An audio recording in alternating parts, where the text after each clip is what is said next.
My girlfriend Jenny and I just purchased a new home in Milwaukee. It was an amazing house with amazing scenery all around. It was a little away from the city, and the neighborhood was also at a little distance. The front garden was also quite big and was covered with overly grown trees. "This house needs a makeover," Jenny said to me. She was right about that. The front looked like a jungle, and the insides were also falling apart. We decided to renovate it and went back to Jenny's current apartment. The renovators told us that it would take a week or so we decided to move after the renovation was completed. Later that night, my friend Mike called me and told me about a cabin that our other friend Robert had just purchased. Me and my buddies Robert and Mike used to get together on weekends for a little bit of hunting. "That's great," I said with excitement. "Where is it?" Mike told me about its whereabouts, and I realized it was just a little bit further from the house we had just purchased. "Oh, that is great," I told him. "It's right near the place I just purchased. I'll check out the cabin on my way back from the house." I called Robert and told him that the cabin was very close to my new place, so we decided to check it out together after we got off work. I picked Robert up after work and we went to visit the place. I asked him a little bit more about the cabin, and he told me he purchased a piece of land from an old farmer.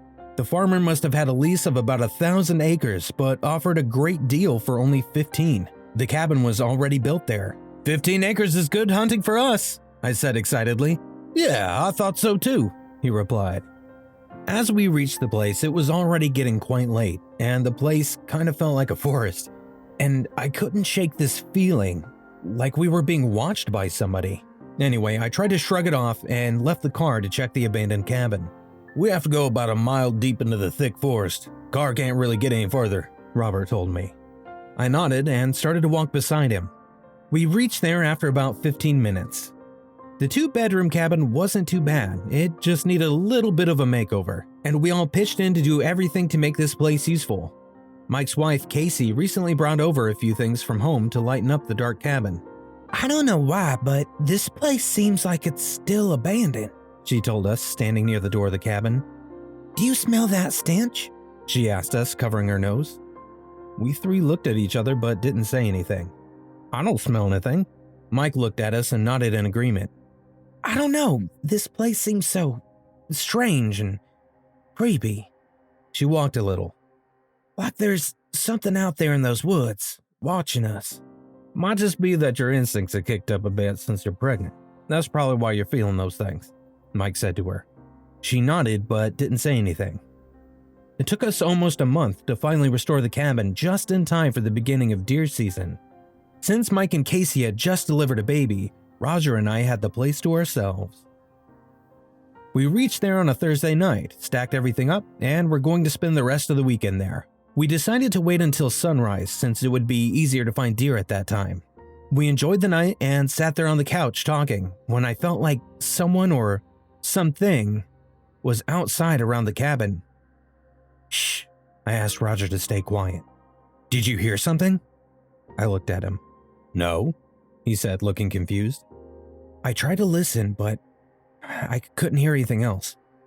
"Must just be some kind of animal or something," I said. After a while, we decided to take a nap. As for hunting, we needed relaxed bodies. We had placed mattresses in both rooms, so I was lying in the room which had a window facing the side of the cabin. I was unable to sleep, so I kept rolling around on the mattress. It was around midnight when I thought I heard something at the far end away from the cabin. I stood up and watched outside, but it was pitch dark and I couldn't see a thing. Suddenly, I caught wind of a very bad stench, like stool. "Ugh, this smells so bad." I covered my nose. "There must be waster out here somewhere." I came back to the mattress and slept. "Hey now, time to wake up," I heard Roger. "What happened?" I asked him, half asleep. "Well, we're not on our honeymoon," he laughed. "Wake up before it gets too late." I quickly got up and got ready, and we both went out hunting. "Did you hear something last night?" I asked Roger. "No," he replied. "Did you?" "I don't know. I tried to look, but I couldn't see anything, and man, the smell, like stool, it was so bad," I told him. Huh. Nope. Nothing, he replied. And the rest of the time we remained silent. We kept on trying, but we couldn't find a single deer that day. It was strange that we couldn't find anything. We'd done our research about that place and we knew there had to be deer around. Not a single one today. Huh, Roger said, wiping sweat off his forehead. Yeah, don't worry though, we've still got 2 more days at least. I tried to relax him. But that just ain't possible. Roger was still angry. There have to be deer around. I'm confused as well, thinking the same. But I don't know, I replied, confused. We spent a few more hours until sunset, but we couldn't find anything to hunt. We came back to the cabin disappointed, and we both couldn't understand what had happened. Do you think the government imposed some kind of law or something? Roger asked me while we were still discussing our disappointment. You know, like one of them things where they relocate all the deer from here or something.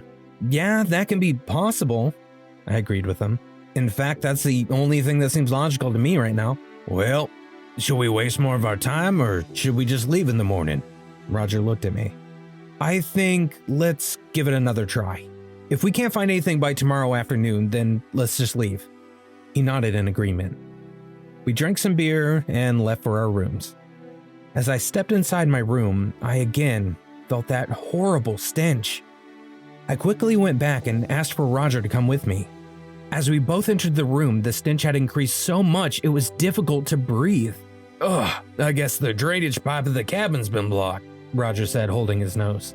But there's only one washroom and it's in perfect condition, I told him. Maybe the land the farmer didn't sell's got some pipelines running from here or something, Roger suggested. Come on, let's spend the night in my room. I followed him to the other side of the cabin. A cold breeze came through the open window. I shivered as I made my way towards the window to close it, but the window didn't budge, it was stuck. After a few tries, I gave up and just placed the mattress on the floor that I brought from my room. There was something, off about the surroundings. I was unable to put it in words, but I started to feel terrified, like something bad was about to happen. We both lay down on our mattress and turned the lights off. It became pitch dark and I was unable to see. Once again, I found myself unable to sleep. I let my eyes adjust to the dark and started to look around. The room had only one bulb on the opposite wall from the window. The paint was also torn from several places on the wall. The room had become very cold, so I decided to go try to close the window again. As I crept towards the window, something caught my attention. I thought I saw something in the woods. It seemed like a tree had moved, but when I looked again, it seemed like a wolf. A wolf in the woods outside. How was that possible? I started to become a little bit more worried about our safety and tried to close the window as quietly as possible, then went back to my place to lay down, and finally drifted off into sleep. I was sleeping deeply when I heard a loud howl. I woke up with a jerk and looked around. Everything was lit. I looked outside the window and saw the sun had already risen. I shook Roger and woke him up. Let's go, Roger. It's time to hunt, I said to him. He stood up and sat there for a while, rubbing his eyes. Then we both got ready and started to pack our things for the hunt. When we were about to leave the cabin, I suddenly remembered something. Roger, did you hear anything last night? I asked him. Not again. He shook his head. No, I'm serious, I said to him. I saw a wolf last night. Seriously. He looked at me. A wolf? Yeah, I replied. At first I thought it was a tree, but later I saw it was a wolf. John, there ain't no wolves around here, he said to me. You must have been dreaming. I don't know, I sighed. Might have been. We both moved out of the cabin and towards the forest. We picked our spot and sat for a while. Suddenly, we heard something move behind the bushes. At first, I thought of the wolf, but I shrugged that feeling off and waited for whatever was hiding. Then I saw a deer appear. Roger signaled me, telling me that it was his shot. I nodded and waited. Suddenly, I heard a gunshot, and next, I saw the deer dead on the ground. He excitedly ran towards it and dragged it towards our spot. It was one heavy deer, It must have a good amount of meat inside that skin. He was excited after our first kill. We stayed there till the evening and left with 5 deer. Then we gladly went back inside the cabin this time. We had been there till Sunday, but decided to leave in the morning.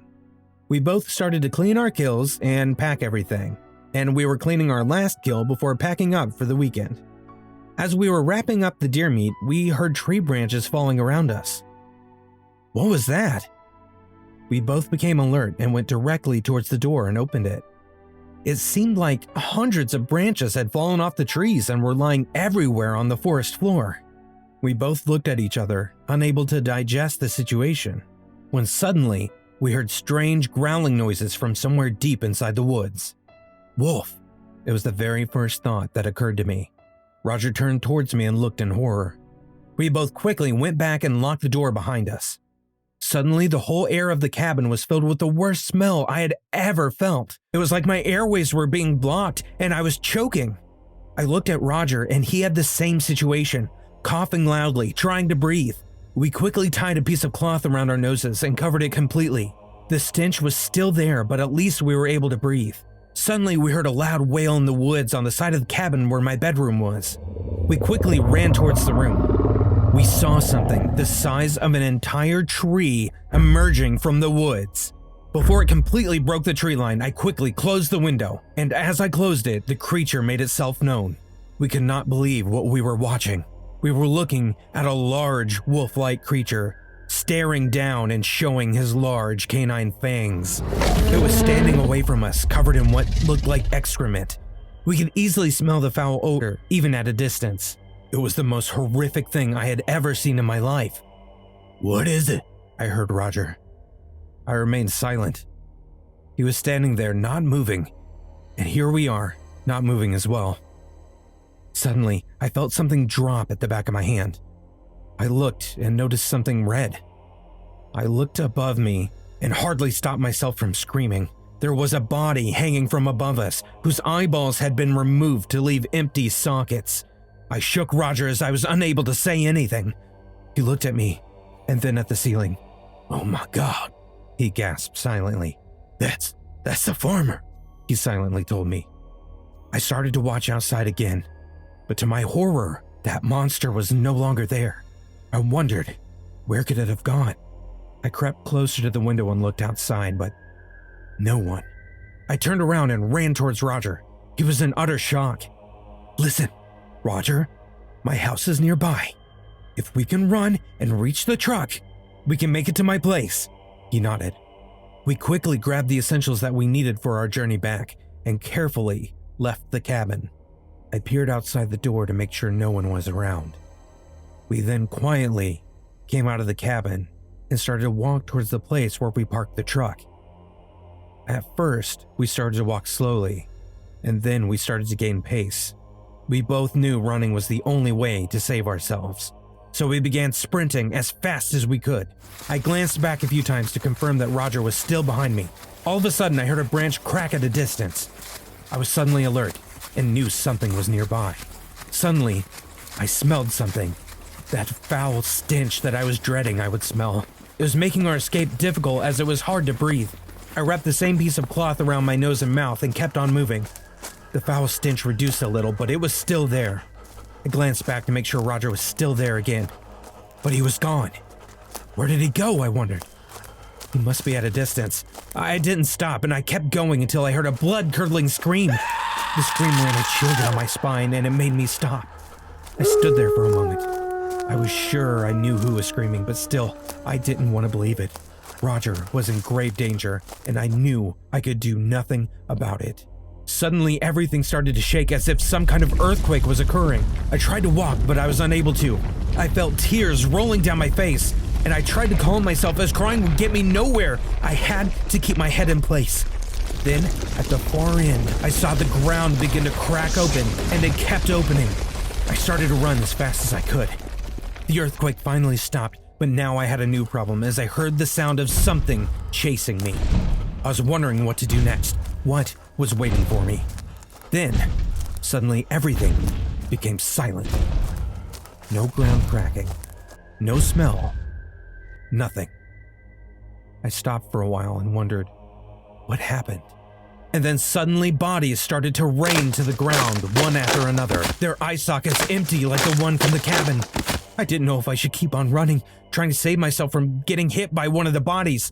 I could hear myself crying as I was trying to ditch the bodies in order to save myself from tripping or getting killed. I told myself then, if somehow I could get away from this entire nightmare, I was never going on any kind of hunt in the woods again. After a long run, I finally saw our truck parked a few meters away. I thanked God and quickly got myself inside the car, but it wasn't over.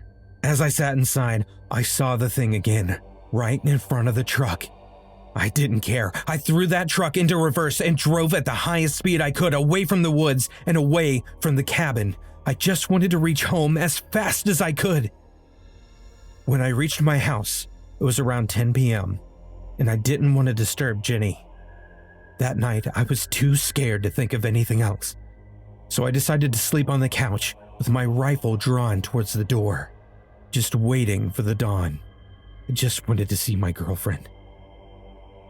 I was fast asleep when suddenly I awoke to the sound of a loud crash. It felt like something or someone was down in the basement. Something was rumbling about below me, screaming and roaring, scratching the floor under me. My heart was racing so fast it felt like it was trying to get away from my chest. I loaded the gun and decided to check the basement. I quietly moved towards the basement door and stood for a moment, trying to hear something. I heard another loud wail and something scratching near the door. The growling and scratching made it look like some wild animal had entered my house.